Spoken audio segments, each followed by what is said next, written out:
Семејството Греј се подготвува за Божиќ. Децата од ден на ден се повозбудени, но мајката Хели едва и врзува крај со крај. Морам да обезбедам пари за газ и струја. Јас физички нема да можам да го сторам тоа. Нема да добијат ништо за Божиќ.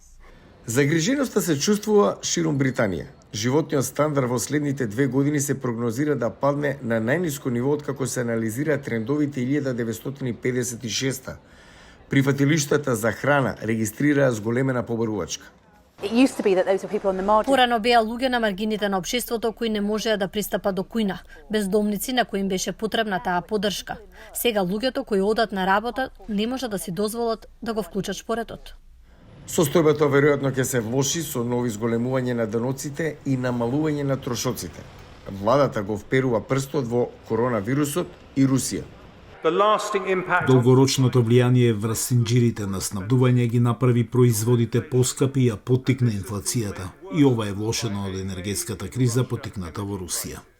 Тие кризи се глобални, но Британија има уникатни проблеми, вели аналитичарот Џон Камфнер. Во Британија е надополнето со серија идеолошки управувани влади, чија компетентност беше доведена под знак прашалник, а кулминираше со катастрофалните 45 дена на Лиз Трас. Плановите на поранешната премиерка Лиз Трас да ги намали деноците, да ги зголеми трошоците, го зголемија задолжувањето. А фунтата вртоглаво падна, што на крајот ја принуди да поднесе оставка минатиот месец. Ефектите се уште се чувствуваат. За прв пат Париз го престигна Лондон како најголема европска берза. Аналитичарите велат дека Британија има и други домашни проблеми.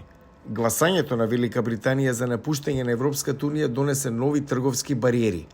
Преку ноќ, производителот на сирење Сајмон Спурел го загуби бизнисот на европскиот пазар во висина од $285,000.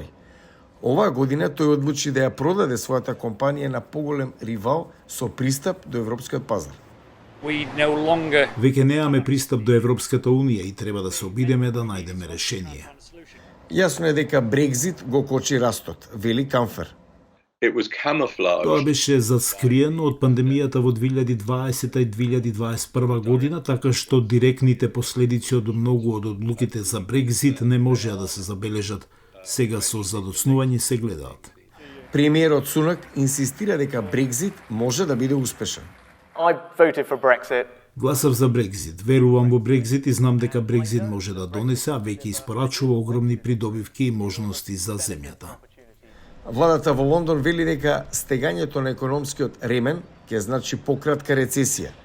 Но за милиони британци божикните веселби ќе бидат поскромни, а следните години ќе бидат потешки.